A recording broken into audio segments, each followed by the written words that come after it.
Hello, everyone. This is Chris Stanton coming to you live on a beautiful Wednesday afternoon for the CSBS Sports Edition.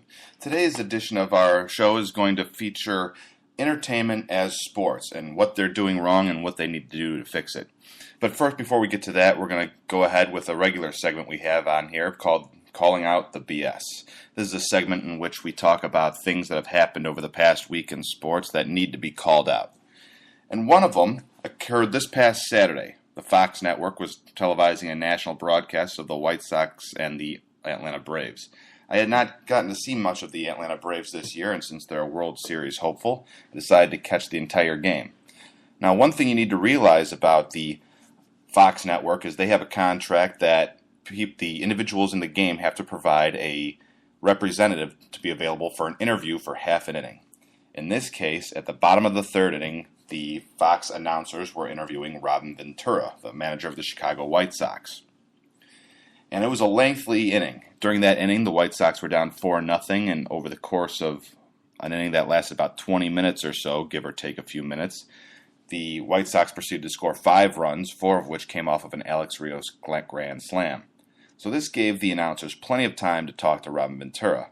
And here is where I'm calling out the BS. For those of you who follow the White Sox or know anything about them, Robin Ventura is in his second year of his coaching duties with the White Sox, and after his successful run last year, the organization offered him an extension. After he got that extension offer, he flatly refused it. No negotiation, no wait and see, nothing. It was just a flat-out refusal. So there's a little bit of a controversy over whether or not Robin Ventura wants the head coaching job, whether he wants to remain the head coach, and if he's going to end up staying. And here's the BS part.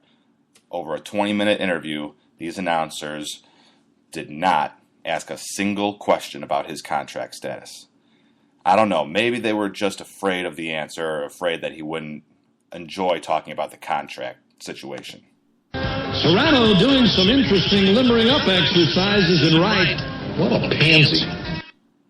But whether or not he's going to answer it, or even if he doesn't want to talk about his contract situation, as any broadcaster, you are obligated to get to the heart of, or at least ask about issues like that. And it bothered me a lot, especially as a Sox fan, not knowing whether our coach is going to be around next year, that given a 20-minute interview opportunity where the coach is contractually obligated to talk to you, that you wouldn't at least bring it up. At least bring it up towards the end of the inning, so if he doesn't feel like answering it, you don't have a bunch of dead space and a grumpy manager. But you've got to get that question in there. Got one more thing I want to call out BS on, and that's the Miami Marlins. All of them, as a team, as individuals, as an organization, for the city of Miami. It is BS that after the All-Star break, they had a 3-game set with the Milwaukee Brewers, one of the worst teams in baseball. And the Marlins not only were not competitive, they got swept in the 3-game series. Not only were they swept, they were shut out in every single game. That is 27 innings of baseball with no runs scored. That is an impressive mark of futility. And I just don't know how a professional team in this day of age can go 3 games without scoring a single run. Since then, I don't think they've done much better, and I don't know how far that inning streak continued, but that just struck me as absolutely ridiculous. And there's going to have to be some major overhauls in that Miami franchise, because with that new stadium and with the way that ownership is disliked down there, they're going to be seeing some hard times, both from a fan perspective, a media's perspective, and a political perspective. Well, now that we've gotten that out of the way, I do want to call to mind at least one good thing that happened over this past week, and it's going to be a shout out to the people of Boston. Over this past week, the New York Yankees went to play in Boston, and during one of those games, they had a save situation in which, of course, they brought out Mariano Rivera. Here's the cool part. When Mariano Rivera came out to the mound in what has been widely publicized as his last season, the Boston Red Sox faithful gave him a standing ovation. I don't know if that's ever happened to any Yankee in the history of baseball, where he has been given a standing ovation in Fenway Park by the Red Sox fans. It It was a cool moment, and I just think the Red Sox fans deserve some props for their show of sportsmanship and respect. Now, of course, once he started pitching, they were rooting for their guys to get a hit, but I thought that was a really cool moment, and they should be recognized for that. Well, as I stated before, my name is Chris Stanton. You are listening to the CSBS Sports Edition. If you feel like making a comment on anything we talk about on this show, you can call in live to our phone number, which is 630-534-0779. That number again is 630-534-0779. Or if you have any questions that you want answered, either send me a message on Facebook at Chris Stanton, or just send me an email at cmstanton2@yahoo.com. But now that we've talked about the BS and some good things in sports, here's our main topic for today, and that's sports as entertainment. One thing that has really bothered me in recent days and recent years, in fact, about sports, is that not only do they constantly stick to the old cliches of this is a business and they're old school and being very serious, but they've almost forsook the idea that they are, in all form, just another form of entertainment. And forgive me for saying it, but their athletes are nothing more than dancing monkeys working to the organ grinder. What it is what it is. You don't have to like it, you don't have to be fond of it, but that's what they are. They are glorified entertainers.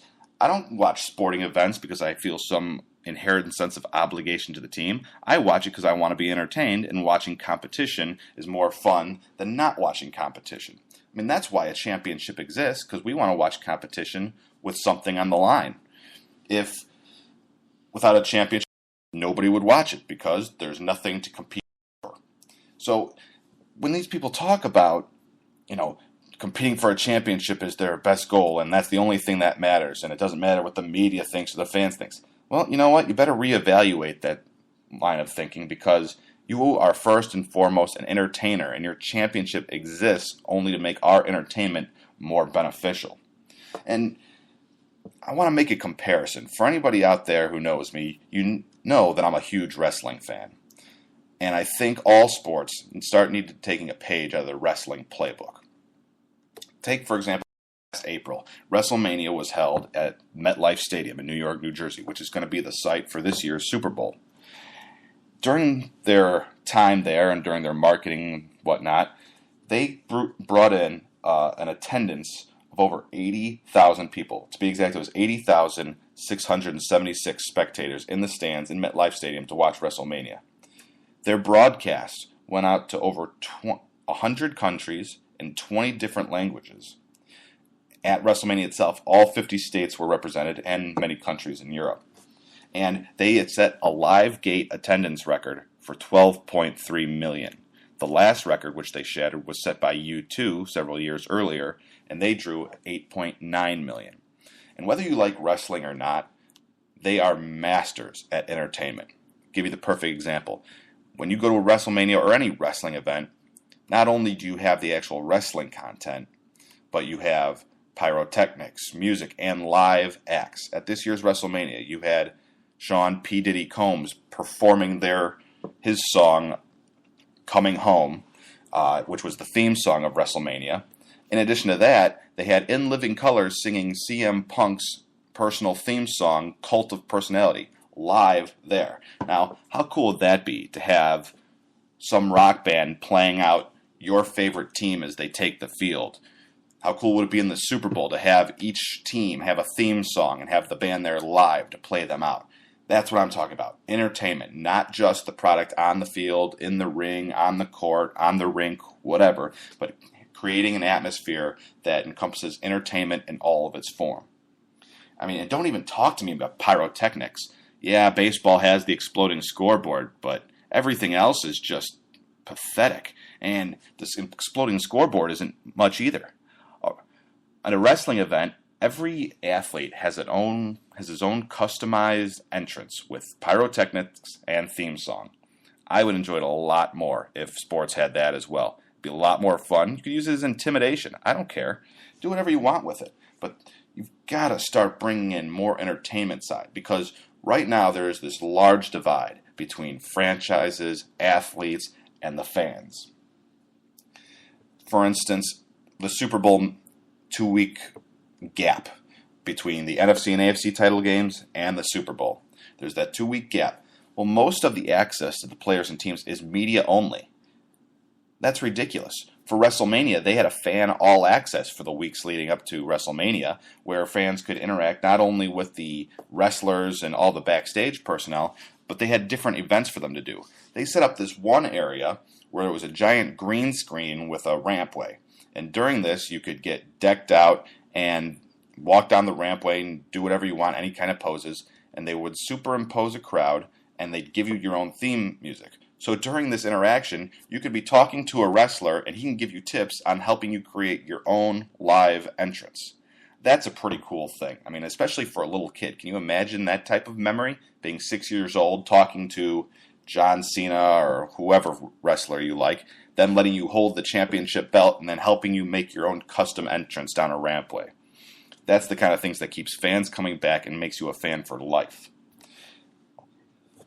As I said, you've got this huge divide between these two groups, especially fans and players. I remember the last time I went to a baseball game, the only way you can talk to a player or get a signed ball is if you're under the age of 7 and you can get the security guy to hand your ball into the dugout to one of the players, and hopefully one of the players is nice enough to sign it. When I was a little kid, you could at least talk to some of the players, but now hardly any of them. It's a rarity when some of them actually take the time before the game to speak with the fans, sign autographs, unless it's part of their contractual obligation.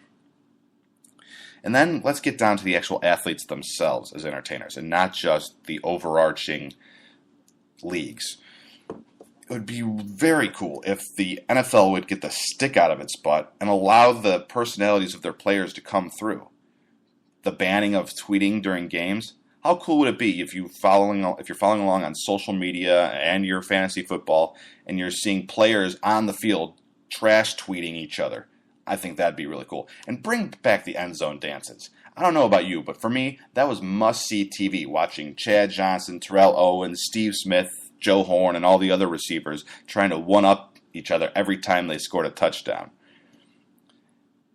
In wrestling, that kind of thing is highly promoted. Even in UFC, that's promoted a little bit. In football, Terrell Owens signs a football and gives it to a fan, and he got fined. It's just a ridiculous precedent when you are an entertainment business, and that is what you are, and make no mistake. As I said before, professional athletes, all of them, are nothing more than dancing monkeys going to the grinder. And just little things they can do. How cool would it be if your major league pitcher started wearing colored contacts, like all black or with fire bursts, so when he stares down a hitter, he's staring at him with something more than those hazel blue eyes? Or how about just getting fans interacted somehow in the game? Bill Veeck used to do a thing where he'd let the fans coach for an inning. They would hand out cue cards, and the fans would hold up what they were voting want to do. Do you do a hit and run? Do you do a steal? They would ask the fans, and the fans would dictate. That's really cool. That is a really fun thing that a lot of teams could bring back.